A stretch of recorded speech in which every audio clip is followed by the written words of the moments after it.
Good morning. It's May 16th. Yes, it is. And it's doing it again. Maybe I'm the only one who can hear this. It shouldn't have happened that way. Anyway, I heard myself in my ear. It's May 16th. We're doing Ask a Traffic Cop. My name is Sean Shapiro, and this is a song that I didn't write it. It was AI.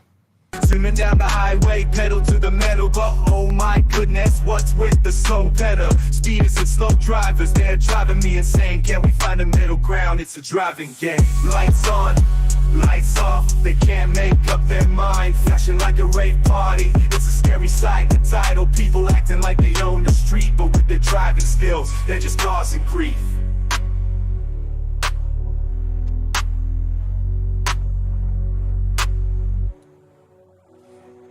Traffic jam, hear the honking, it's a symphony. Entangled in a mess of pure insanity. Special people making U-turns on your street, blocking all the lanes, don't you have some courtesy?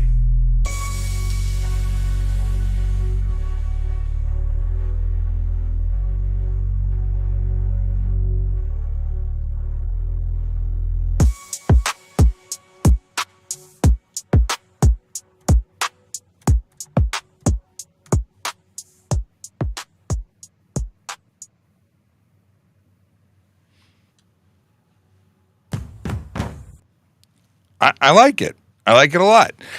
Good morning, everybody. Once again, my name is Sean Shapiro. This is Ask a Traffic Cop, that show on the internet that answers your traffic and police questions. It is a show that is really for you, that is based pretty much entirely on what you want to talk about. You ask the questions, we have the answers. I'm a traffic cop. See how this all works? I'm glad that you're here. I really am, because without you, I wouldn't have what to talk about. That's not true. I could talk about anything. Truly. Need a sip of water. People are like, why is your water brown? And it's because I put this Country Time iced tea stuff in it, and then it's no longer clear. We're going to talk about Vision Zero Enforcement Team, and we're going to talk about where they are and what they do. See, they are a group of officers who focus on people who do that stuff. You know, the big four: speeding, aggressive driving, distracted driving, impaired driving. They are people putting lives at risk every day on the road. The drivers are putting the people's lives at risk on the road. The coppers are changing behavior one ticket at a time. Today, they're spending time in 13 Division and 53 Division. Those are the neighborhoods of Yorkdale, Glen Park, Briar Hill, Witchwood, Oakwood, Vaughan, Lawrence Park, Yonge and Eglinton, Leaside, neighborhoods where real people live, work, and play. And I was asked by our analyst, he says, why don't you post like where they were yesterday so we don't give a heads up to the folks who are breaking the law? And I get it. I can see where that makes some sense. Why are we giving people hints? Well, we're not really, because the people who pay attention to us are not the lawbreakers. They're not the people who are trying to make the roads less safe with their shenanigans.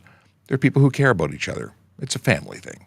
So if you do want to know where we are going to be every day, go to Traffic Services on X. You can go to Traffic Services Toronto on Instagram.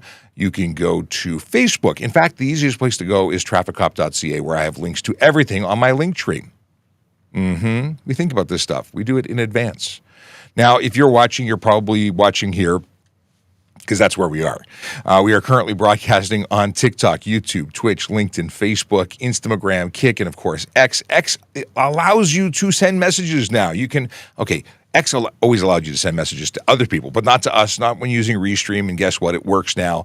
It's been working for a couple of months. We like it, but we don't see enough people who talk to us through X. You're watching. We know the stats. You're watching. But if you actually ask us questions, then we'll have answers for you, and it'll be all the better. Just another little indicator. If you got to go, can't stick around for the whole show, know that we are rebroadcasting. We're uploading our saved files. The show gets downloaded, uploaded to a podcast platform, redistributed everywhere, and you can listen to us while you drive without breaking the law or burning your data. So Apple Podcasts, iHeart Podcasts, Spotify, just to name a few. But we got you. We're thinking about different ways to make sure that you can get good information, and that's what we try and do here. Provide you good information that is free from, what ifs. Because while you can ask us what if questions, it's not the question of what if this information is incorrect, because when you Google, that's what you have to deal with. Is that a trusted source? And are you understanding are you picking up what's being put down? Because sometimes people will put information that is incomplete or it leaves room for interpretation. We do that for you. We share information based on how the police perceive and deal with it so you can make better decisions on the road. And you don't have to agree with us, but we're going to tell you what we do, what we deal with. And of course, this is an Ontario-centric show because we're in Ontario. We're the Toronto Police Service. You go to different provinces, rules will change. Last night I was talking. I was talking on the radio. See, I was on News Talk 1010 talking about the young man who got a ticket in Saskatchewan for being on his cell phone on private property. Now, in Ontario, that's not against the law. It may not be safe, but it's not against the law. In Saskatchewan, it might be. They even have different rules for handheld communication devices. You can't even be using a like hands-free if you're a learner. Did you know that? I didn't know that. I was pretty shocked. So different things in different places. We'll talk more about that in a little while. Get to some greetings and salutations from Michaela. I'll flag that dad joke, which I somehow didn't miss this time. And a quote for later. Tim Shallow says, good morning. Awesome. Good morning to you, Tim. We got Paul who says, hello, Sean. Good morning, all. I wonder if that was from a particular movie or it was just a stuck O key. Let's see here. Paul says, oh, interesting. Yes. Paul's favorite word, Fonzanoon. LOL, drunk on an e-bike, hits a cop car. That's a Fonzanoon. So it's funny. My buddy texted me this morning saying, you need to talk about this on your show. And then, of course, Paul, you beat me to the fact that we're going to talk about that. Now, I don't have any inside information. I've not read the case. It's something that may be being investigated by outside agencies. Just the concept, though, that I want to remind everybody about, that an e-vehicle is, under the criminal code, a motor vehicle. Anything other than muscular power. E-bike, electric skateboard, e-kick scooter, go-karts, anything. I wonder if you had electric-powered rollerblades, if it would count. Anything other than muscular is eligible for criminal charges of impaired operation. You got to think about that. So for the folks who are riding e-bikes because they had their license taken away for impaired operation, then they get onto an e-bike, they're actually violating their disqualification. It's a bad thing. Anyway, it's going to be interesting to watch how that plays out. Brandon says, good morning, Sean. To the awesome community, let's have an amazing day. That's a great message. And always positivity from Brandon. It made me think about Mustangs. Anyway, Emma says, happy Friday Eve. This is Friday Junior in our office. So, yes, we are quickly approaching the Friday biz where we do Friday, and tomorrow is that day. So, exciting stuff. We got Julie who says, good morning, Sean and everyone out there. And we have Josh who says, good morong. Go morong, everyone? And yes, you Dodd Reber, right? I'm from I'm from Edmonton. I had to look at it and say, right, wow, okay. I don't know if that was an intentional typo, if it's an inside joke that I'm not inside on. Anyway, let's see here. Oh, Brandon wants to know if I'll be driving a TPS squad car around the track at Honda Indy. I've not discussed this with Honda Indy. We've done it before. Giancarlo and I were on the track leading out a particular race of, I don't know what they were. They were like SUVs with silly high, suspensions that were doing jumps and two-wheel fancy stuff. And yeah, we did that a couple of years ago. And then last year, I went around the track in the Corvette with Carrie Schmidt. That was cool. I'm too tall for that car. If you haven't seen what I look like sitting in that car, my head sticks out above the roof line. Carrie and I are both quite tall. Okay. Yeah. Bob Jensen says, good morning, Mr. Shapiro. Good morning to you. And Josh is talking to Emma. And Randy McNaught says, good Thursday morning, Sean. All the best from London, Ontario. Thank you, Randy. Appreciate it. We've got Josh reminding everyone to please put the letter Q before your question because that's the way I know it's a question and not dialogue amongst yourselves. Yeah. Just looking over here, I see questions in Instagram. Just so you know, Instagram, I don't always notice you. That's not your fault. You're on a screen all the way over there. I have multiple screens. You're all the way over there, whereas everybody else is here. If you want to be here, jump over to YouTube, youtube.trafficcop.ca or trafficcop.ca to choose one of the other platforms. Instagram is sort of living life on its own island. They don't play well with others. It's not your fault. It's the platform. I'm not a big fan. And I will say that nobody else is a big fan either because there's only a couple of you on the platform this morning. Okay. Can you advise what costs are for stunt driving, fines plus tow impound, not being able to get insurance after? Well, I did a video about it yesterday. So check out the video I posted yesterday because I did a play-by-play. And I can give you the breakdown. It's $1,350 tow and impound combined because of 210. Where are my notes on this? Let's see. $210 for the towing plus tax, $1140 for the storage plus tax, assuming you pick it up after 14 days and don't let it go on because it's like $70 a day. That's $1,525.50 with tax, and then you're talking about a reinstatement of $281 plus tax. I didn't know there was tax on that, but there is. And then there's cost of defense, cost of transportation whilst you can't drive anything else, so that's going to cost you. Plus, you're going to pay for your while it's a storage. If you lease or finance, you're paying that as well. But yeah, it's all in that video. Check it out if you haven't checked it out. And Ryan wants to know, can police in Ontario give you a ticket for speeding other than using speed measuring device such as pacing your vehicle or timing how long it took you to cover a certain distance? So yes, they have to establish how they know you were speeding, but that's exactly what we do. If we're using a laser or radar device, we're measuring your speed directly. If we're pacing you, we're using our speedometer to achieve and estimate your speed. It may not be 100% accurate as to the speed, but we can definitely testify as to the fact that you were speeding, which is anything over the posted speed limit. So you can argue saying, well, I was doing 120, but he says I was doing 130. Well, thank you. You have just convicted yourself for speeding 120 because speeding is anything over the posted limit. People get into all these arguments over, well, how did you know? Was it calibrated? Yeah. Then if you look at aircraft are using time distance calculations, and all of that is good. All of those are acceptable means of sending you a ticket, or at least calculating the fact and improving the fact that you're speeding. Okay. Joe says, I just saw a guy on, and didn't finish the message. Can you wear flip-flops while driving? This is a question that's really, apropos based on the weather. You can. Is it legal? Yes. Is it a good idea? No. Those flip-flops can become dislodged, flop and flip off your foot. And what can happen is you can get them lodged behind the brake pedal, gas pedal, stuck. You can't press the brakes. You get the gas. Bad things can happen. They can just get in the way. Now, I will say that barefoot's not better, but not better for other reasons. When you slam on the brakes with your toesies could get mashed up and pain sets in, and then you let go. You reduce the pressure, but you need the pressure. Bad things happen. So are they the smartest choices? Definitely not, but they're not illegal.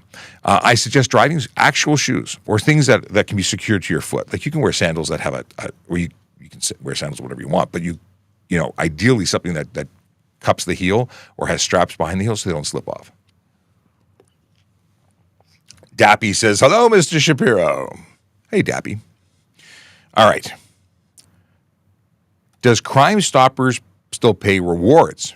I think so, but I don't know so because I've never worked with them or dealt with them other than talking about the fact that they're an awesome way to anonymously report crime. And for anyone who doesn't know what Crime Stoppers is, it's basically a arm's length organization that takes calls and actions things, but doesn't take your personal information. So you can make a report without putting yourself in harm's way. And look at that.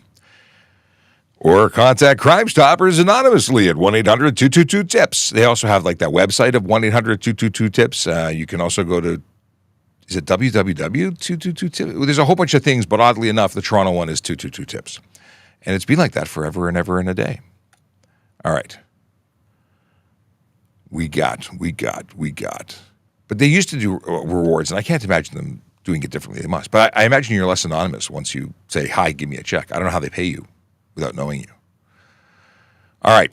Is lane splitting legal in roads or highways in the GTA? Actually, lane splitting is not legal anywhere in Canada. If you go to Los Angeles, California, or California, I should say, the state is Cali, it is legal there. And even the Highway Patrol in California says it's dangerous. Be very careful. Be mindful of speed differential. But in Canada, there is no such allowance. If you're observed by a police officer lane splitting, and this is the action of driving between lanes, so you have car A, car B, and the space where the line goes, and they make their own lane in between, that's lane splitting, splitting the difference.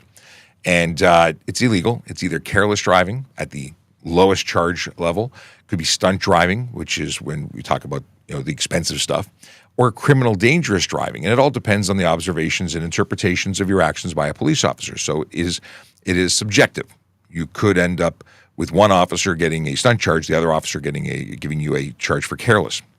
And you can have another officer who sees what you're doing as less of an issue. So it all depends. Now, when I say less of an issue, I personally have less of an issue with someone who walks or slowly rolls their bike at a stoplight up a few car lengths to avoid being at the back should someone who's not paying attention because they're on their cell phone and drives right into the pack of cars. Well, if you're this motorcyclist, you're in a real bad spot. So personally, as a motorcyclist, I can articulate and justify why that would be something that one should consider doing. But if the same rider was riding past everybody else and being a jerk, I would charge them. And if you were driving, down the highway at speed, I would arrest them because that's criminal dangerous. If you're doing it at speed against, 100-kilometer-an-hour differential, you're zipping between. Depends. Okay. Josh and Emma are chatting about stuff and things. Okay, we talked about this. Northern Pike says hello or hey, Sean and everyone. Thumbs up. What's going on, Northern Pike? Okay, we got. Is it legitimate? I don't know what characters we're looking at. Is it an I? Is it an L? It could be.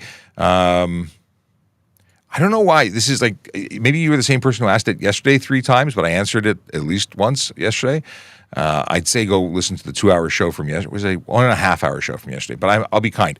Your paint marker, if it is one that is not capable of producing a muzzle velocity over 500 feet per second, is truly not a firearm. And it's not subject to safe storage rules like a firearm would be. That said, if it looks anything like a firearm or is being brandished and people are scared of you because of it, you could expect to be charged. But can you put it in a bag that is not transparent and carry it around for the purposes of going to a tournament or whatever? There's no issue with that. But if you brandish it, use it, fire it upon people, you're looking for a criminal charge of mischief. It's the use that becomes a problem then, or simply waving something around that looks like a firearm and causes fear, public panic, and whatnot. I just got to take a. Yes, we talked about this at the beginning of the show. We talked about it. We didn't talk about it yesterday, but I was on the radio talking about this yesterday. Where's M. Carroll? She's right above you in the chat. She was the person who posted something like, she's right there. See how that works? But she's in Canada, I can tell you that for sure. Cheyenne Lori Nicole says, hey, hi there. How you doing?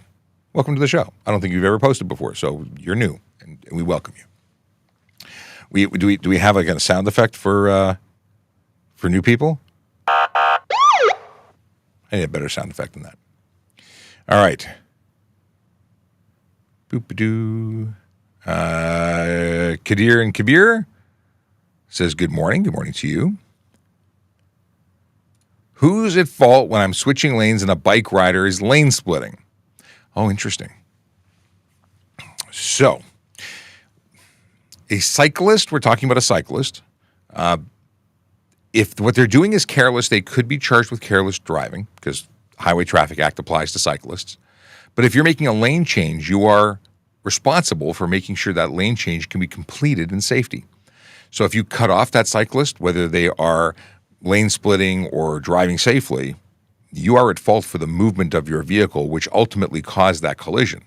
You're responsible. You have to have your head on a swivel and ensure that you're safe. They could also be charged for careless driving, but in terms of the collision, whether they eat all of whether you eat, I should say, all of the fault, or if it's split, remains to be seen. We charge for what people do. Insurance companies fight about fault. Okay. Canadian Ape, haven't seen you in a while. What's going on? He says, good morning. Thank you for keeping everyone informed. Well, Mr. Ape, I am glad to do it. This is something that I am quite passionate about. I really enjoy it. I'm glad I'm capable and able and permitted to do it. So as long as that keeps going, we'll keep doing it. But it's good to hear from you. Okay. And for anyone watching, like, what does he talk? We have a community here, folks. We talk all the time. This has been going on for years. And that's a long-time viewer. So there's names that I remember from all. I mean, he could be an imposter, but I don't think so. If you want to become part of the smaller community we have on Telegram, you can go to telegram.TrafficCop.ca. We have about 18 of us that chat once in a while, now and again. We even go bowling virtually because we're geeks. But you can be a geeky with us too. All right. What do we have here? I had a sticker of my license plate at the front of my car, and I got a front plate ticket. Yes. Did you not have so you had the sticker in place of a license plate?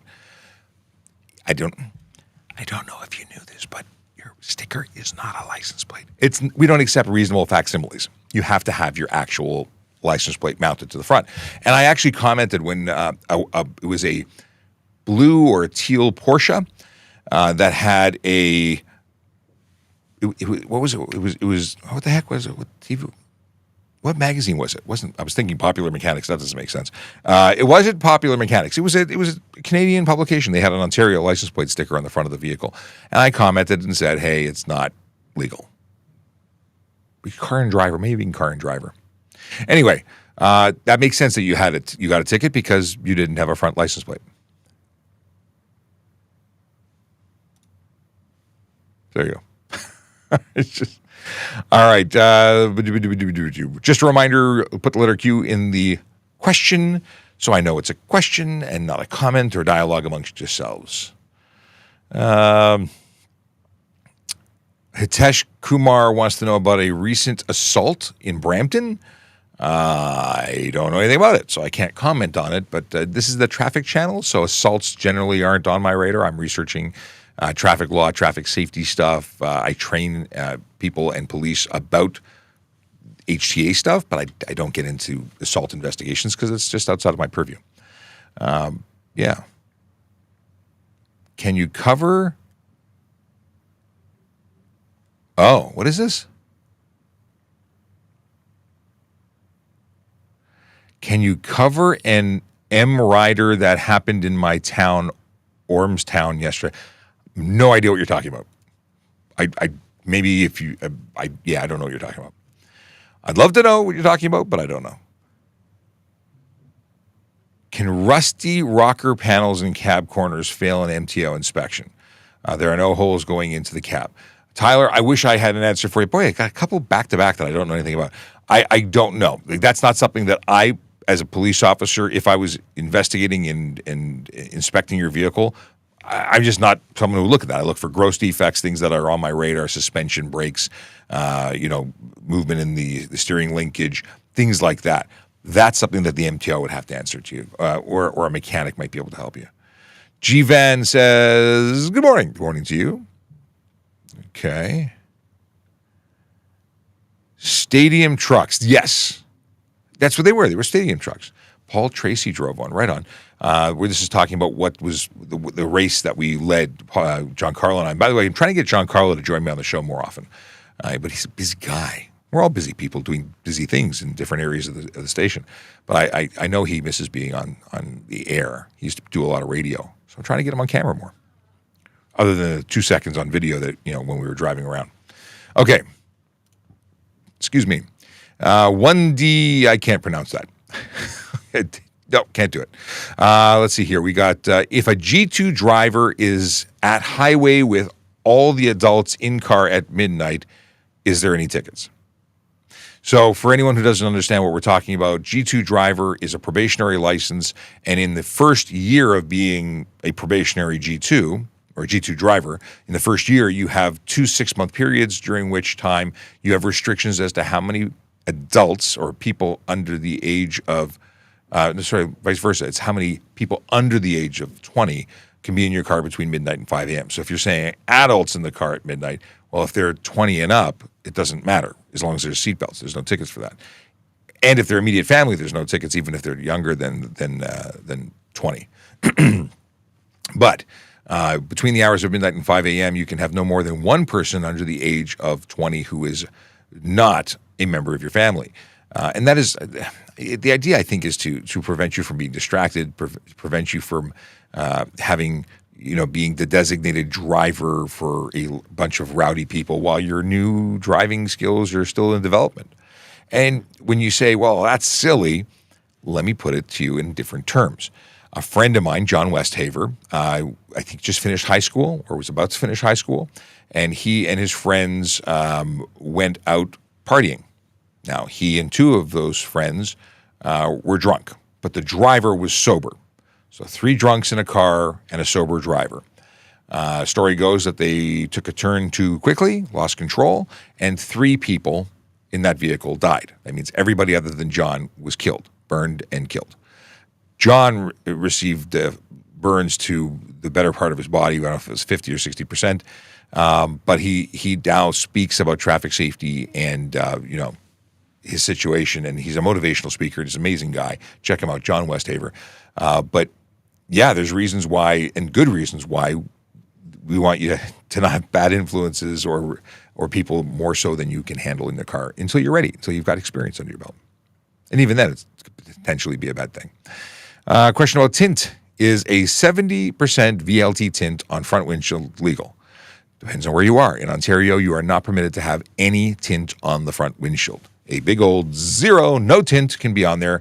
Now, if you're driving a motor vehicle manufactured before 2017, so it's a 2016 or older, you can have across the top 3 inches of tint from the top of the it's from the top of the windshield to the AS1 line, whatever happens first.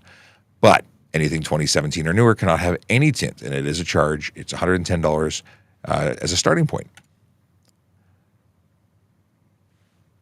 What is the difference between someone who is registered in the insurance and someone who's not? Okay. When you are a motor vehicle owner or someone who orders a policy or gets a policy of insurance, you are the insured party. You are listed on the policy as the driver. In fact, they're probably using your history to determine how much things cost. So that's what that means. You're on the insurance. Now, the vehicle is insured, not the driver. You're listed, but it's the vehicle itself that's insured. And most insurance policies, unless they say otherwise, will allow you to loan your vehicle to someone for a temporary or very short-lived experience. In other words, can I borrow your car tomorrow? My car's in the shop. Sure, Bob, you can have my car. Now, there may be conditions that say if you're under the age of 25, you can't lend the car to somebody. Like you cannot be under 25 and drive this car. The insurance won't cover you. Now, the police pull someone over driving a car. We check to see if there's a valid insurance policy. We don't read the document and don't care very much about what the document says when it comes to, are you a person listed on the policy? That's not part of our thing. Is the vehicle insured? Yes or no? That's where it ends for us. But in the event of a collision or a situation where you're found out to have been violating your contract, the insurance company can deny your claim. And they can deny your claim because it's their policy. And they have an agreement with you, the insured party. And if you violate it, guess what? Bye-bye car. They don't pay for the damages. They may cover the basic liability where you hurt somebody else, but they won't cover your stuff. So if you're driving a $100,000 car, you just ate it, right? One of the biggest concerns or issues surrounding this is, let's say you have a child living with parents. The parents are the insured parties. Most contracts or most insurance policies require persons living in the same house to be listed on the policy because it changes the value or the cost and risk associated with that policy. If little Bobby's going to borrow mom and dad's car all the time and little Bobby's never been driving more than around the block, well, that policy is going to be increased to compensate for this new driver who presents a higher risk. Totally reasonable, right? They want to cover their asses. I think I can say that on the air. I just did. So that's where you need to be at it because, again, they will deny your claim. We won't do anything about it. They will make you pay, literally, in so many ways. Okay. Is an open edible container within reach of driver considered same as open liquor? Yeah, absolutely it is. You can only transport marijuana or other drugs that are legally in your possession, as well as alcohol, in a sealed from factory container. At that point, it can be anywhere. If it's broken seal, it must be in luggage, out of reach of the driver, or in the trunk. And that makes sense because you could just be consuming it, and that's not okay. So it's a thing. Yes. We talked about this already. Can you use your phone to load an app in the drive-thru? So we talk about this all the time because it's been 3 times. Well, actually, we talk about it all the time because it's a general topic. But we've been talking about it for the last 2 days because of what happened in Saskatchewan, and I'm sure that's what you're asking about. So in the province of Ontario, which is where we are with the Toronto Police in the province of Ontario, Canada, you cannot be charged on private property for using your cell phone. That charge does not apply on private property. We can charge you for stunt driving. We can charge you for criminal dangerous driving. We can charge you for a whole bunch of other stuff, but we can't charge you for that. In fact, you don't even need a license to operate a motor vehicle on private property. There's other issues with that, but there's no charge to lay on private property. It requires you to be on the highway. The highway does not include private property.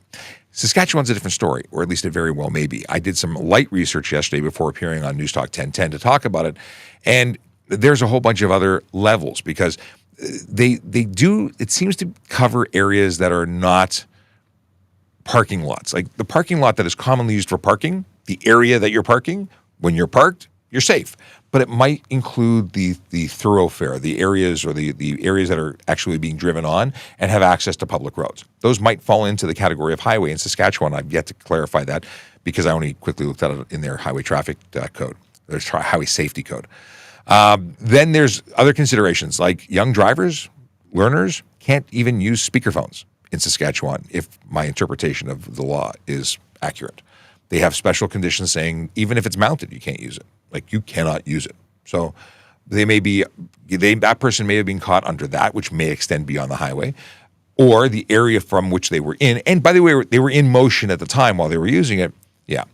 Based on the fact that it was a motor cop who wrote the ticket, I'm sure that it was justified. And I mean that in that copper knows the laws inside and out. You know why? Because he's a motor cop, and motor cops don't mess. There you go. Motor cops don't mess. Maybe I need to make a t-shirt. Okay.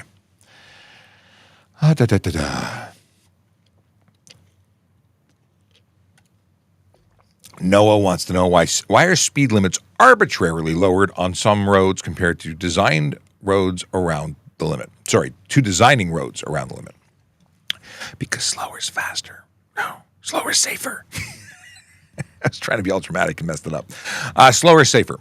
So roads in the city of Toronto were the speeds were reduced because because the slower you go, the higher the chances of a pedestrian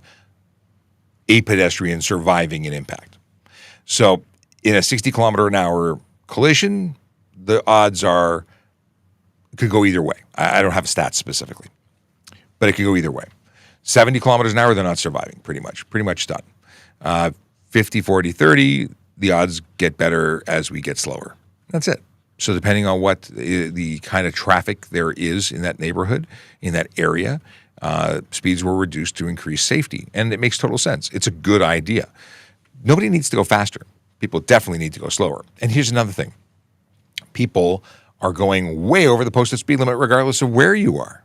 So I like the idea that when it's 30 and someone is an absolute jerk and decides to go 40 over, that's a stunt charge instead of just a speeding ticket because you need to have a lesson at that point.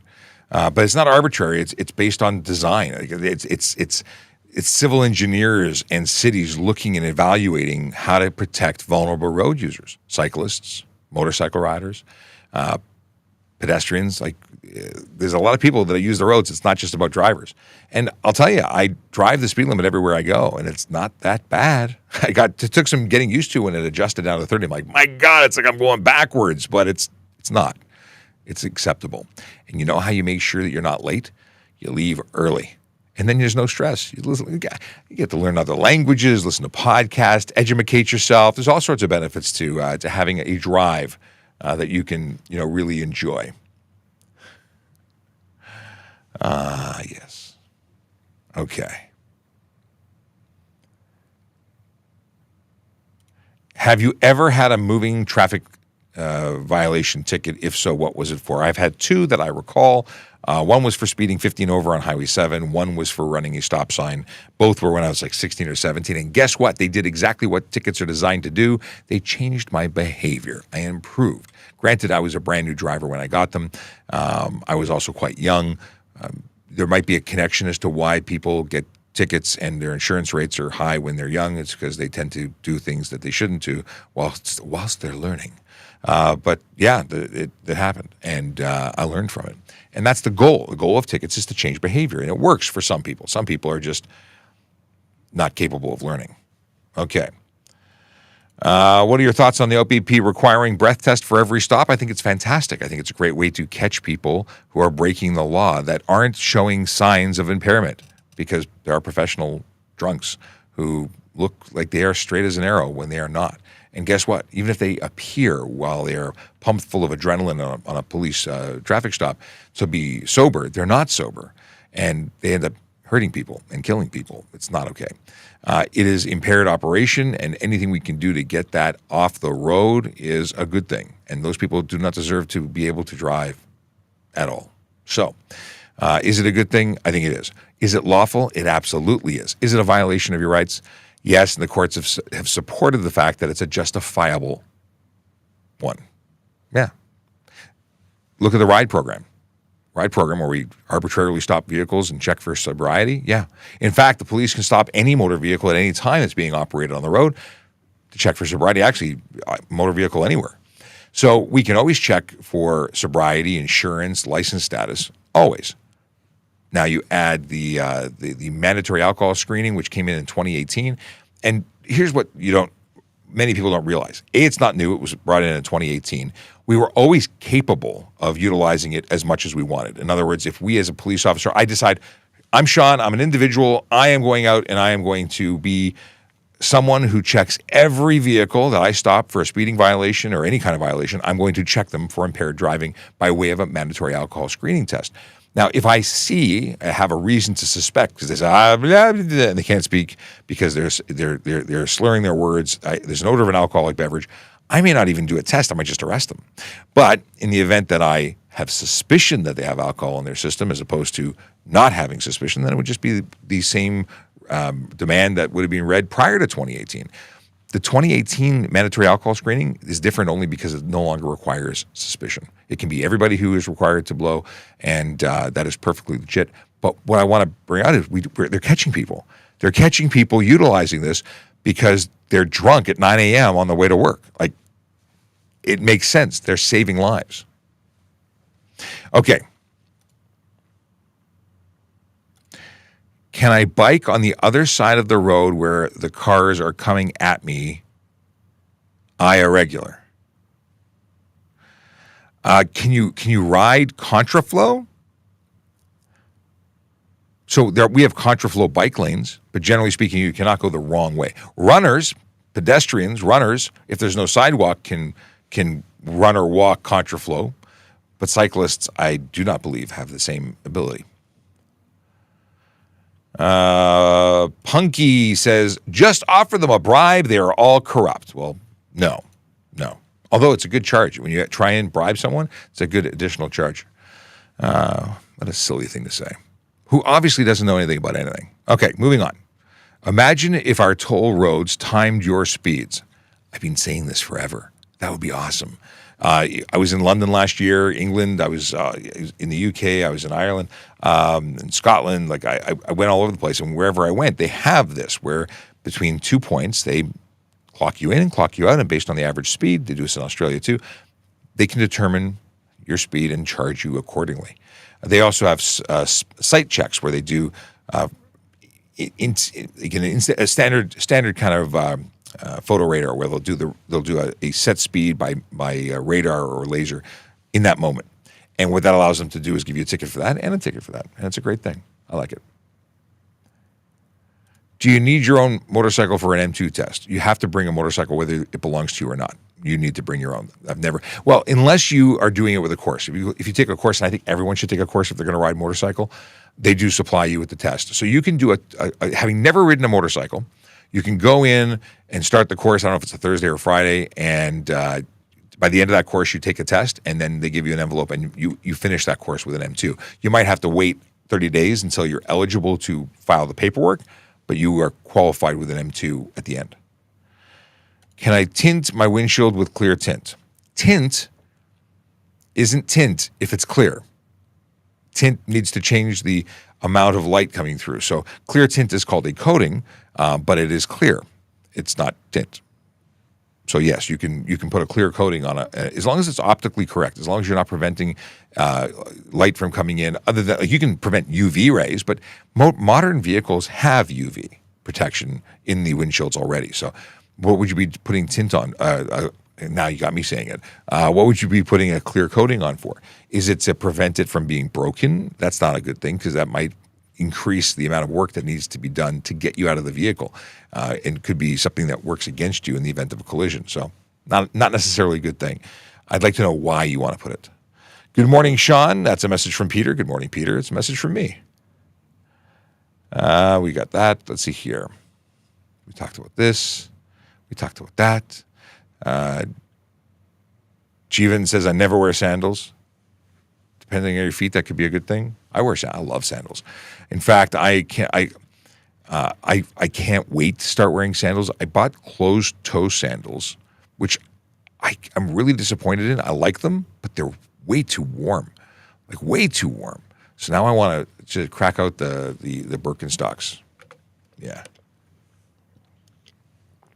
Okay, where a bunch of new stuff just came in. I got to go scroll back for a month. Hang on. Stand by. What do we got here? Oh, come on. So in case you're new to the channel, you have no idea what I'm complaining about. Whenever there's like 100 messages that come in, dumped in from TikTok, everything scrolls up and I lose my place. Okay. Can I replace dash info display on screen with iPad? This is a discussion that I've had with Sergeant Campbell. So I think if you put an aftermarket infotainment system in, it's an infotainment system. But it's not, if it's an iPad, technically it's an iPad. And the potential of being charged for utilizing a handheld entertainment device, even if it's mounted, is there. Because definition is it's not what, it's still an iPad. So there's a potential for charges. So I'd be reluctant to do that. It meets the definition for charges. So yeah, if it truly is the interface and it's taken over and does control your vehicle, it's not for watching movies, you might be okay. But you're playing in a new realm and you're utilizing stuff where the charges would still apply and you could get into a lot of trouble.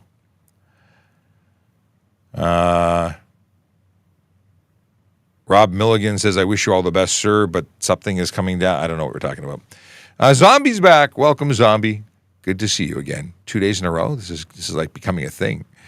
Can a cop give you a ticket for the phone being in your passenger seat? If the phone is on in the passenger seat and you're looking at it or touching it, yeah. If it's just happened to be sitting on the passenger seat, no. If it's on your lap in the driver's seat, yeah. It depends. It all depends. Everything depends. If I saw evidence of you handling it, touching it, stroking it, then yeah, you touched it, you used it. But if it's just, that's a storage place, that's where you put it, I don't see a reason why a ticket would be appropriate. But again, if it's on your lap, if you're holding it, the number of people who are driving like this, but I'm on speakerphone, it's hands-free. No, that's a ticket. All right. Painted stop line. What is this? Are painted stop lines and stop line signs at red light traffic control? What? Are painted stop lines and stop line signs? Painted lines are not. So a stop sign is a traffic control device. The line is a marker as to where you should stop. And if there's no marker, there's other rules that come into, whether it be the crosswalk or the edge of the sidewalk or the edge of the curb, depending on the situation of that particular intersection. Okay. Thought this was Bert. Yeah. No. I mean, Bert's a good-looking man. Don't get me wrong. I can understand why you confuse him with me, but y'all hiring? We are, and what a great opportunity it is for me to segue into a recruiting video and talking about stuff and things. Yeah, we are absolutely hiring. And if you're interested in a law enforcement career, then you should check us out. But I'll play this video right now so you can enjoy. I'll turn it down a little bit so it doesn't overpower you. Your future career starts with a vision. A vision of opportunities ahead, where you can see a path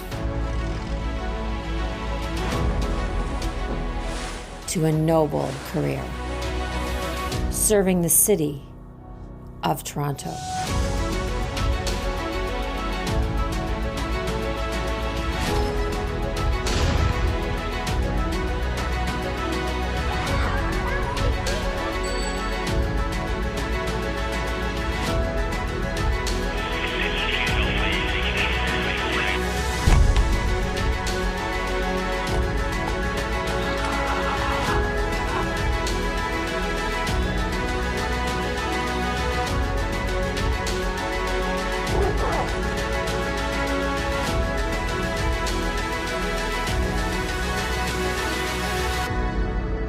Where do you see yourself?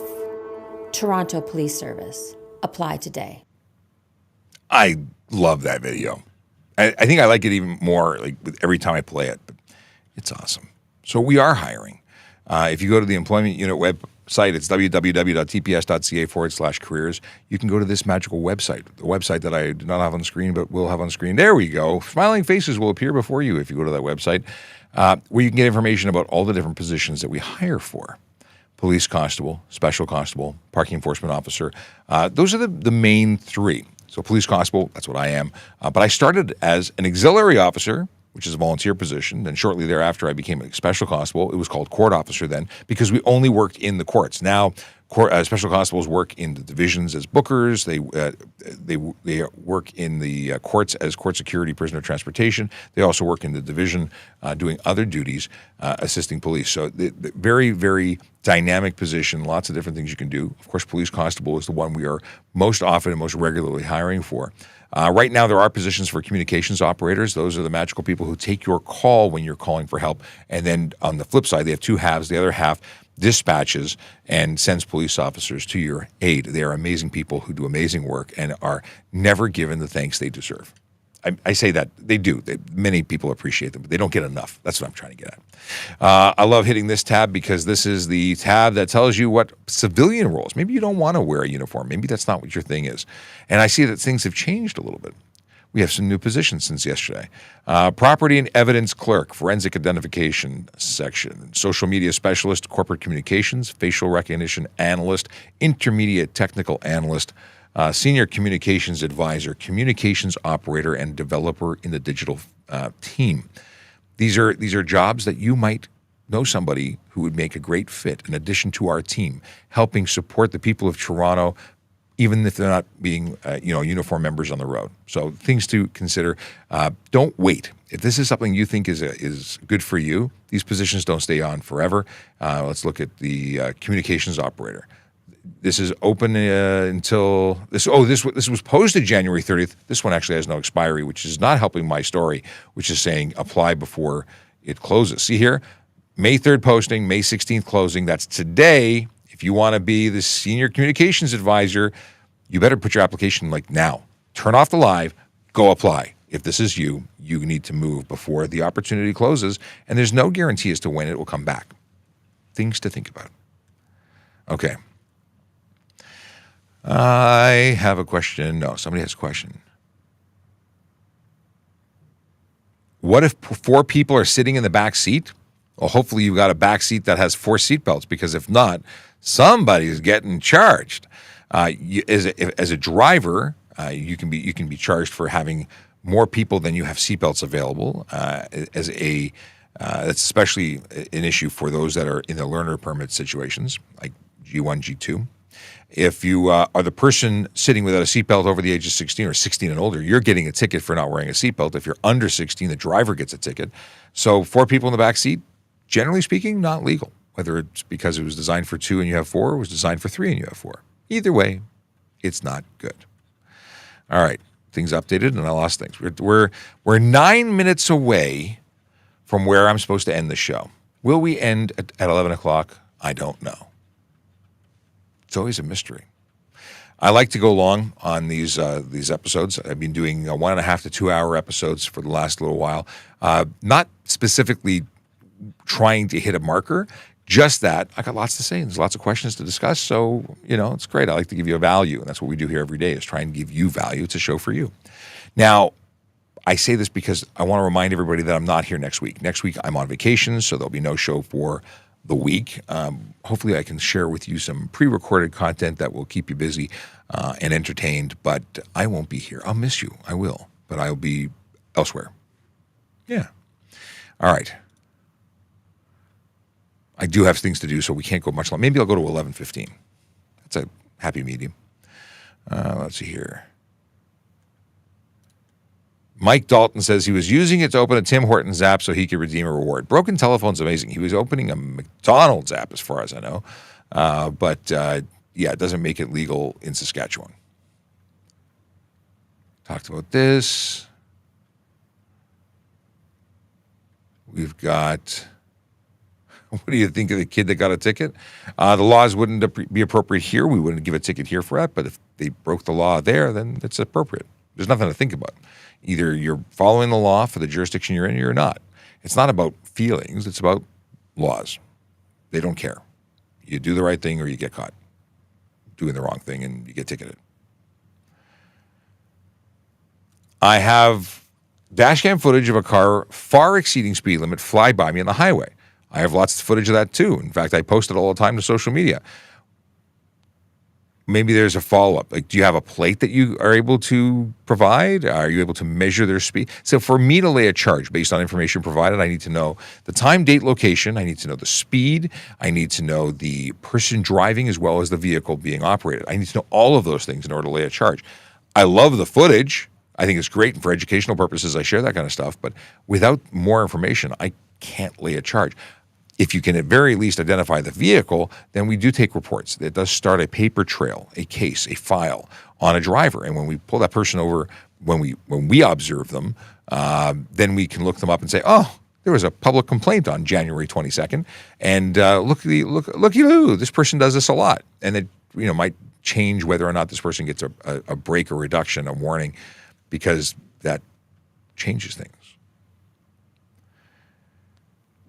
All right. Can I carry a BB gun for self-defense? No. What is this? What can I use for self-defense? Your hands. And truly the best thing for you to do is disengage. Truly. I mean, being a martial artist, I totally believe that you should learn how to fight. Because you need to learn how to defend yourself so you can disengage and get out of the fight, because fighting isn't really a good plan. A couple of good knocks, especially when you don't know who the other person is and what they're capable of, unless you're the truly masterful master of things, you're probably going to get hurt and it might go wrong. Getting out of there is the best thing. Disengage. But you can't carry very much. Now, what happens? If you have a ballpoint pen, people say, well, that's a ballpoint pen. But if you use it as a weapon, it becomes a weapon. Can you be charged for using a weapon? Yeah, even if it's a weapon of opportunity. Will you be convicted of using it as a weapon of opportunity? Everything depends. Depends on what you did. You are criminally responsible for whatever you do that is considered excessive force. So while the Criminal Code of Canada allows you to use up until lethal force to prevent yourself or another from being killed or seriously injured, if someone punches you and you stab them in the eye, and that's excessive force. It's too much. Okay. What am I drinking? I am drinking Kirkland water and Country Time iced tea spritz. Is taillight tint illegal? It does prevent light from going through, which means the taillight that was manufactured to be discernible at 150 meters is less so, and it may result in charges. It's not safe. Why would you ever want to make your lights less visible to those that it's intended to signal so they don't drive into you? Yeah. Michaud says or asks, hey, how's your day going? My day's going great. Thanks for asking. Actually, I'm having a good time because I'm always having a good time. And I don't mean that lightly. I mean, I really enjoy what I do. So coming to work is playing. And if you're playing every day, then it's not like work. It's a good time. Even when I'm doing what I'm doing when I'm not on camera, I enjoy it. I like the people I work with. I like the service that I work for. It's a good life. And it could be yours too, because you could join this magical place. Chen is late, but says, good morning, everybody. Good morning to you. What are the current penalties for driving while suspended or without a license? Without a license, I think, is $300, I think, just a simple ticket. Driving while suspended is a different situation because that's no set fine. That's going to be based on the courts, based on a range. And I think it's up to, well, I pressed the wrong button. Here we go. I'm going to look it up. Hopefully it gives me the range in an easy way. Suspended. Suspended. Come on. Does it tell me the range? Doesn't tell me the range. I'm not going to go into the depths of the act to find it, but it's more than $300. Yeah, Tian, we'll have to talk about this in the chat, and Tian's in the chat, so we can talk about it later. I'll look it up after the show. We got this. Why don't bicycles pay insurance? They use the road and have collisions. You're right, and I've talked about this, and cycling advocates think I'm insane and call for me to be removed as a media guy because they like, wow, you're blocking access to affordable transportation. And like, if we all play together nice and we all, why not? Why shouldn't you have insurance? And I will say that there was a lawyer, I think it's David Shellnut from Biking Lawyer, who said that, if it's not him, I apologize, but I believe he told me in a dialogue at one point that home insurance covers cyclists. Now, I know nothing other than what he told me on this particular topic, but if that's true, then there is an avenue to sue a cyclist who does the wrong thing, or to cover a cyclist in the event of, them being injured. But when a cyclist does something, more often than not, what happens, whether it's their fault or not, they tend to go after the motorist's insurance. So, but I don't disagree with you. Paying insurance and paying for licensing, I think, would be a great way to go. It would ensure a standard playing field where everyone knows the law, at least enough to get a license. But as I'm often reminded by the cycling community, the City of Toronto on their website says that they've looked into it and it's not feasible. It's not something that is reasonable or feasible because of expense. I think that's ultimately what it is. Is it a good idea? I think it's a good idea. It used to be done. You used to pay to have a bicycle on the streets of Toronto 100 years ago, maybe longer. License plates were a thing on bicycles. But now when someone breaks the law, how do you identify them? And everyone just sort of, I don't know. People complain about cyclists all day long.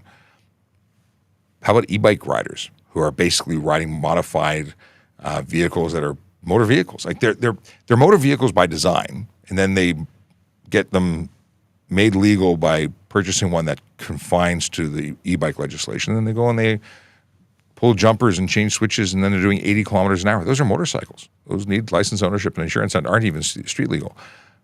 But they have no identifiers on them. Makes for enforcing laws on them difficult. What's this? Okay, John Mitchell Sr. We talked about this. So lane splitting, illegal, absolutely. And while stopping at the end of a line, if you mean sliding up so you're not the last person waiting to be hit by the person who's on their phone, it's still not legal, but it's articulable, it's justifiable, it's reasonable to slide a couple of car lengths in so you're not at the end of the line. I get that. Some officers will say lane splitting, going to give you careless. I think it would be hard to get a conviction on it, but that's just me. I think you could be justified in moving it, but you have to be very careful. And if you damage someone's car, you're going to be responsible for it. But what we see every day are people who are flying through stop traffic at 30, 40, 50, 60, 100 kilometer-hour speed differentials from stop traffic, like just absolute insanity. Those people need to be stopped and charged, whether it be for careless, stunt, or criminal dangerous driving. We talked about this. Fab, well, these are from 1022, so we're 40 minutes behind in the chat. Okay. Boom, boom, boom. Looking for questions. Drifting on empty, snowing parking lot. Thoughts? Stunt driving. There's no reason to do it. Go to a track. Yeah. Boy, I blew this estimation. Josh says we're about 15 to 20 minutes behind. Please be patient. Yeah, now we're 40 minutes behind because, hey, that's what happened.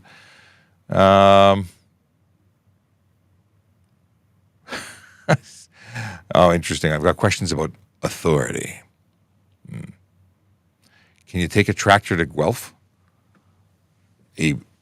So a tractor is not a road vehicle. Can you drive a tractor as a implement of husbandry being operated in a farming capacity on the road? Yeah. If you're driving it to Guelph, I'm going to assume you're using it as a mode of transportation. It's not legal. Did traffic officer has connection with parking enforcement officer job? Sorry? I'm not picking up what you're putting down. What do you mean? Like, parking enforcement has an office in this building, but I've never worked as a parking enforcement. Let me know what you want. We know parking officers, like Aaron Urquhart, who joins on the show and is on social media, is a parking officer. If you got questions, we should have her back in tomorrow. Can you drive in the USA with an M2? Yes, you can. M2 and G2 are probationary licenses. They are accepted in other jurisdictions that accept our license, but you must comply with the conditions, which means no alcohol. No alcohol. And for G2s, limits on passengers between midnight and 5 a.m. in the first year. Okay. Apparently, we're going to go longer because I'm going to try and get through. No new questions coming in. It's 11 o'clock, so I won't take new questions if they're stamped past 11, but I'm going to scroll through the ones that are already in and waiting in queue because you've all been very patient, and I try and help everybody. What is this? Alex wants to know my thoughts on modified cars. I like them. And when they're legal, I'll let them on the road. And if they're illegal, I won't. Modification doesn't mean illegal. If you are modifying your vehicle and it's still maintaining its legal, safe operation and status, it's fine. When you do stupid things with them, it's not okay. It might look cool. I might appreciate it as a non-drivable track car, but they have no place in the road. Question. Advocate for social justice wants to know, do you believe that I should have the decision to wear a seatbelt as a grown adult? Well, you do. But when you break that rule, you get a ticket for it. And I believe you deserve it because you need to be seated in that car or vehicle, whatever you're operating, other than a motorcycle, which doesn't have seatbelts, because in the event of a collision or a loss of control, you will no longer be behind the wheel if you're not belted in. It remains the number one way of keeping you in that seat. It's just what's required. And you enter into an agreement when you get your license that you're going to do the stuff that's in the rules. And if you're not a grown-up enough adult to follow basic rules, you don't deserve to drive. That's what I think. Can I drive a modded G-Power M5 CS at 275 kilometers an hour? I'm 6'3". What? What a silly question that is. No, you can't break the law. It sounds like you should be on the track. What is this? What happens if a G2 driver has more than one passenger in the first 6 months? Between the hours of midnight and 5 a.m., then they get a ticket. They're in violation of a condition. They're going to get a suspension. I believe they get a 30 days. Would they qualify for a 30-day suspension? I think they would. And 90-day suspension, second time for violating a condition, third time you get kicked out of the licensing program. It's not worth it. What's this? Boop-a-doo. Bon Jovi says, I ran a green light. Okay.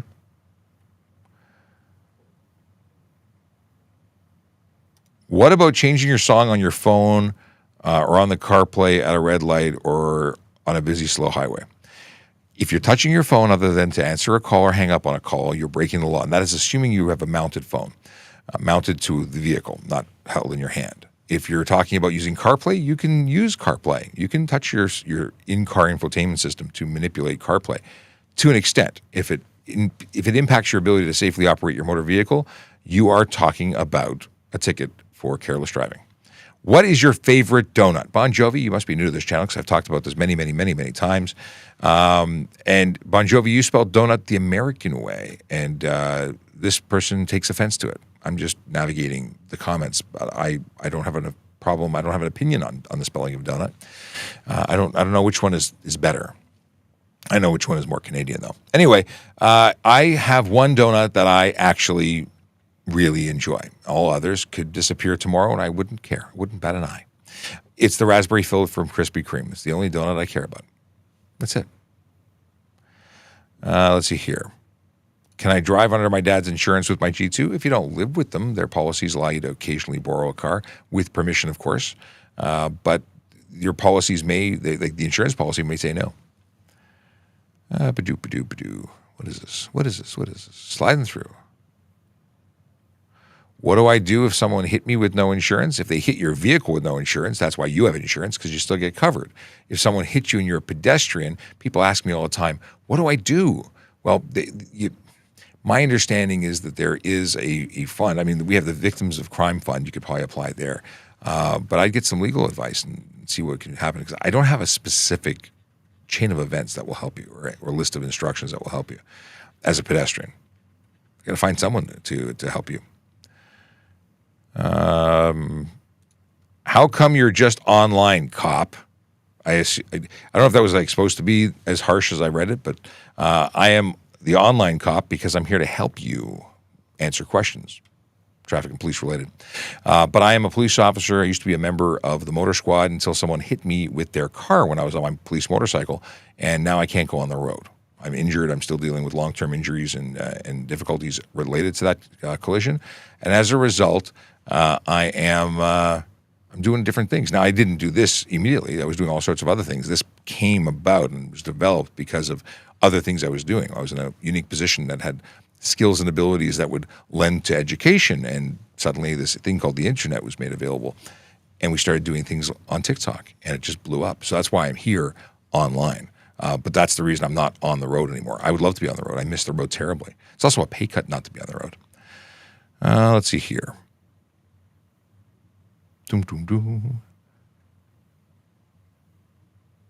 Scrolling down. Is doing donuts in a public empty parking lot count as stunt driving? In the province of Ontario, doing donuts, intentional loss of traction, in a turn, drifting, all these things, wheelies, intentionally lifting any wheel off the tire, even attempting to take a wheel off the ground, doing 50 over the speed limit, doing 40 over the speed limit in an area with a speed limit under 80, or 50 over in a speed limit 80 and above, or 150 anywhere. Jackrabbit starts. There's about 15 different triggers that all qualify as stunt driving, and that could take place on private or public roads. The only place that's exempt are permitted events like the Honda Indy and racetracks. Otherwise, it's stunt driving. All the same consequences apply. What is this? Why not make all left turns green arrows? Left are always at fault when most are running reds. I don't know. Can we have radar detectors, I'm sure is what you meant.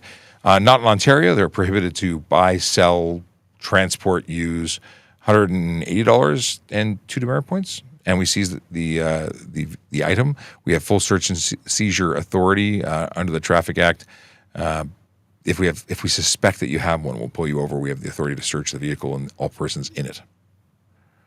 Okay. How do I do it safely? Go to a track. Oh, how though I do it safely? No, you don't. Losing control of the car in a slightly controlled, possibly okay, is not okay. Somebody wants to know why there's accelerated licensing for people who are. I'll put the question up. How come immigrants don't need to wait 8 months? This is the G1, G2. So it's not that there's a de facto, if you're new to the country, you don't wait. But if you are from a country that we don't do a straight exchange, like if you came from the UK, I believe Australia, the United States, if you move here, you just say, here's my license. Oh, here's my Ontario license. Thank you. It's done. If you're from a country that doesn't have necessarily the same rules, you're required to go through an accelerated program. You still have to test. You have to do your G2 and your G testing, but you don't have to wait the time in between. And that's why. Because they were licensed somewhere else with slightly different rules. Oh, this is a great comment because I don't understand it either. Pete wants to know or says, I don't understand why people think it's okay to speed. Maybe they don't have children or pets. I agree with you. It's not okay to speed. That's why I issue tickets, or used to, for speeding. And I would do as many as possible. This person says, because you only live once. But you know what happens? You often live shorter or cause someone else's life to be cut short. What an ignorant thing to say. And then other people are jumping on side saying speed limits are stupid. Actually, they said not gonna lie, but they're not stupid. They're there to protect people from you. Actually, okay. Storm Gaming official says, good morning. Nice to see you again. We are halfway to the weekend. We're beyond half. Are we halfway? No, we're beyond halfway. Tomorrow's like the end. Yesterday was halfway. But I still appreciate the comment. Good to see you again. Pete says, maybe they haven't had anyone in their life who has died in a car collision. Yes, I've been involved with fatal collision investigation, notifications to the people who were left behind. It is terrible, but of course, everybody's invincible until they realize they're not. Let's see here. I keep mouthwash in my car. What happens if OPP pulls me over? I think we're going to stop looking at your questions because you're talking nonsense now. What happens? Your mouthwash is not a controlled substance for the purposes of a thing. Are you trying to say you're going to swish so you get some mouth residual alcohol? Oh, we've never seen anyone try and beat the system. Anyway, moving on. What are there set perimeters for laying a stunt driving charge? What do you mean? Like, are there specific actions that qualify for stunt? Yes. If you go to TrafficCop.ca, you can see links to exactly what those are. What qualifies? All right, scrolling down. Talked about this. I love how these questions come in because people think that this is really funny.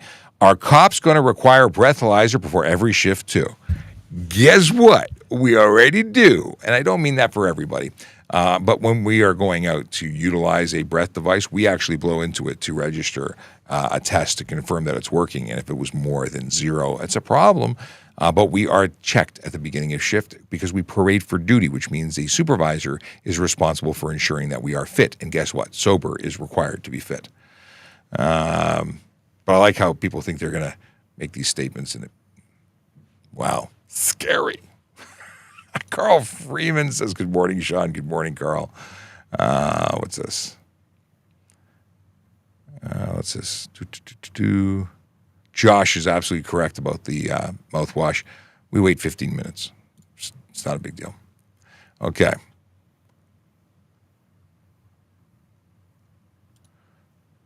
I'm confused about the stunt driving stuff. Speeding at 149 is speeding. Why is 150 stunt driving? Because someone made a law and said that that's the threshold. It's not just 150. It's 50 over if the speed limit is 80 or above. And if it's under 80, it's 40 over. But there's tons of other ways to trigger it. And at the end of the day, if you're worried about the 1 kilometer, if you're worried about being a speeder, versus the message is wrong. People shouldn't be doing 1 kilometer over. You should not speed. Let's see here. Oh, we're at 39 minutes after now. Doop-a-doo. Driving a derby car. Zombie, you don't say. Why do cops hide in the corner just to catch someone speeding instead of patrolling? Because if you're patrolling, you're probably not going to catch the speeder. You know what I mean? Because sometimes we're looking at high traffic or high volume areas that speeding is an issue. We have focused areas based on statistics where crashes occur, where we focus our efforts to slow people down. But some of us are patrolling, and the people who are patrolling are probably not doing speed measurement because it's different.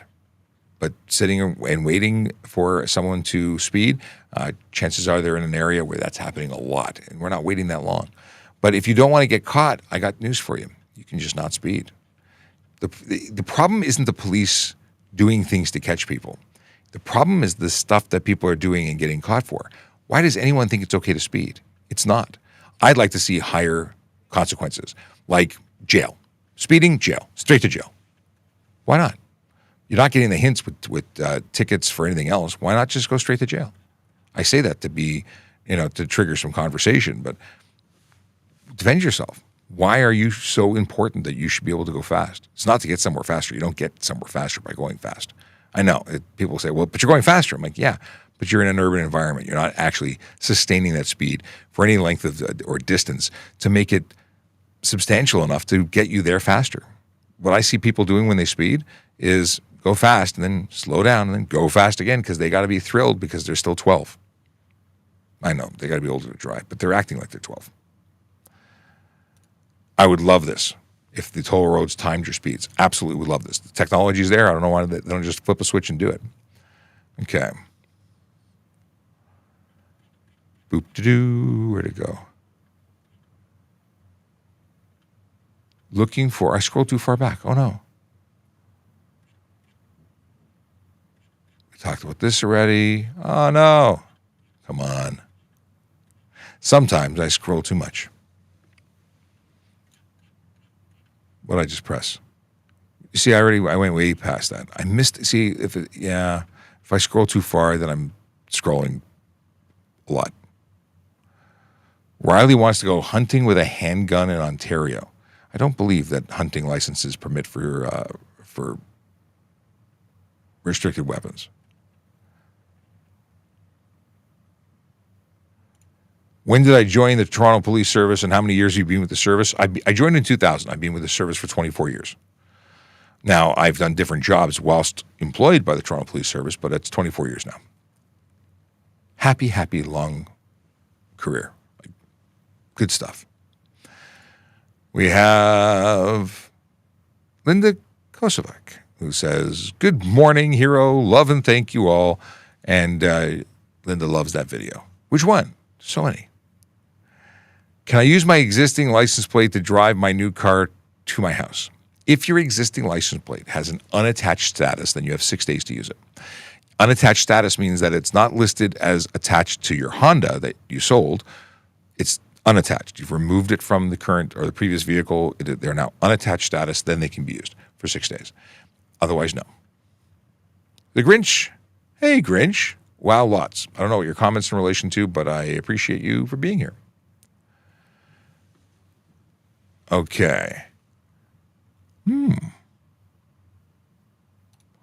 Why is motorcycle insurance insane? I want to get into it, but when insurance is more expensive than the actual bike payments, it's expensive because it's high risk. And if you don't have a course, if you haven't got experience, it's very expensive. I get it.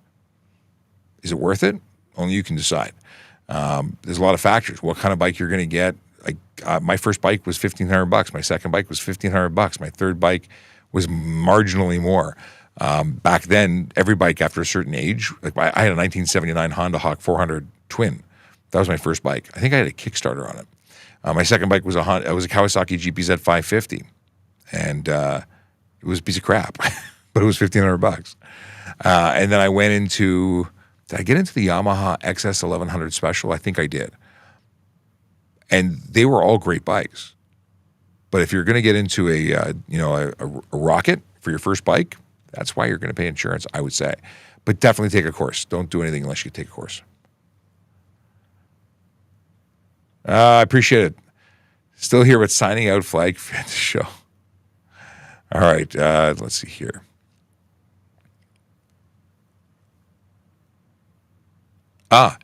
Are pedestrians allowed to cross pedestrian lane when the countdown timer starts? Because I heard one pedestrian had a ticket for crossing the lane when he got caught crossing while countdown starts. You cannot enter the crossing or the intersection once the countdown begins.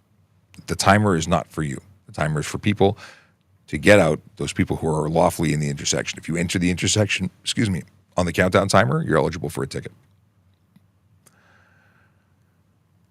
What's the ticket for driving the wrong way down a one-way? There's a ticket for, I don't know what it is, I've never laid it, $110 probably for going the wrong way on a one-way. Okay. Oh, another dad joke from the Grinch. Looking forward to reading the dad joke in a moment.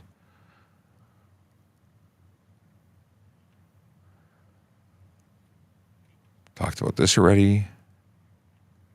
Is there a legal requirement to have a muffler, resonator, or catalytic converter? Yes.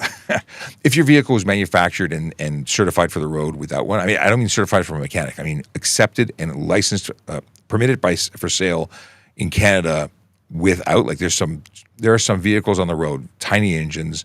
Fiat, I think, makes one. It's got a resonator and it's got a turbo or two, and it doesn't have a muffler. And apparently that's legal. There's one Dodge that I'm aware of, same situation. There are some outliers there, but for the most part, yeah, you're required to have your catalytic converter, your resonator, and your muffler. We have Evandro. What's happening, my auxiliary police constable friend? My friend said he stopped racing with the car. They passed the speed limits because you started watching my channel. Say this again. My friend said he stopped racing with the car. They passed the speed limits. Okay, because you started watching my channel, I want to thank you for inspiring me. And as always, if we change your life, it means it was already worth it. I was thinking about this morning. Thank you, Evandro, for sharing that with me. But yeah, the deal is that this isn't about clout. I don't get paid extra for being on social media. I don't get bonuses from TikTok.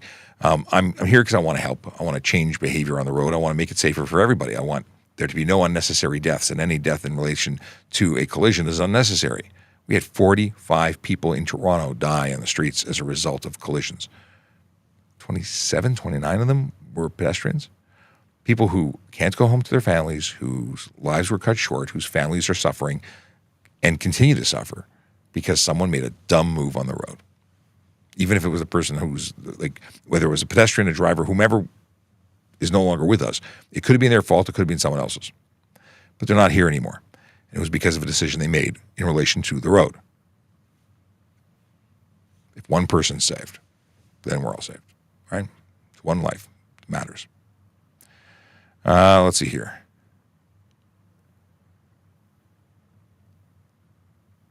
All right.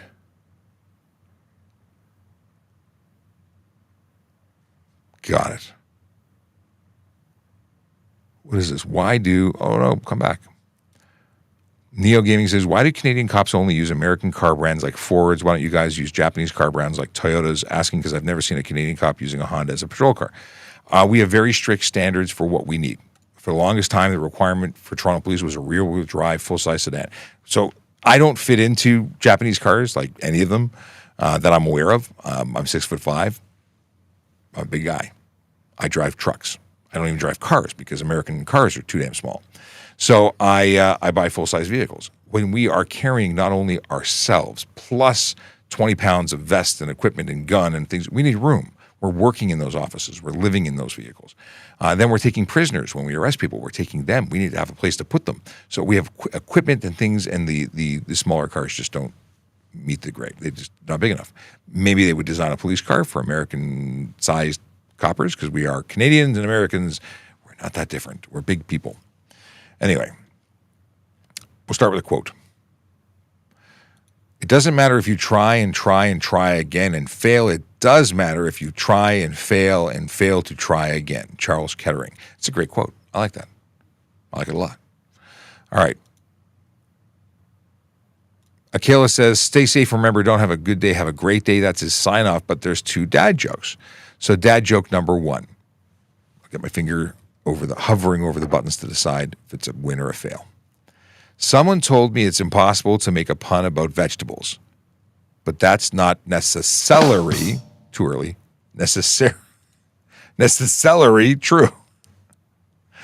I went to put the joke on the screen and I pressed that instead. Can't win for failing. Okay. Dad joke. I'm going to separate myself from the button. I don't want to, misfire. What does your Canadian friend cooking dinner for you have in common with the Empire from Star Wars? Palpatine. I like it. I'll take it. It's good. Just a reminder that if you, want to listen to this again, or you want to catch episodes that you have missed, you can go to ASKaTrafficCop.TrafficCop.ca. We have links to all of our social media.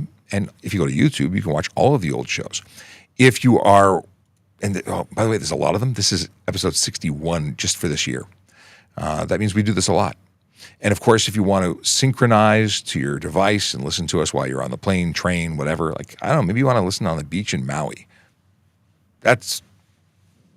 I wouldn't want to do that. But if you are interested in taking us with you and not burning your data or listening while you drive without breaking the law, go to Apple Podcasts, iHeart Podcasts. You can listen on Spotify and a bunch of other places, but those are the main ones. Links to all that at TrafficCop.ca. I will be back tomorrow for Friday. That's the plan, unless things change. And I hope you join us. I hope you bring questions. I hope that you got something out of today's show, because that's the goal every day. We want you to get benefit. Otherwise, we wouldn't do it. All right. We'll play the original, The Rock. Which one do we play? We'll go with the original. Have a great day. See you tomorrow. We'll play The Rock one tomorrow.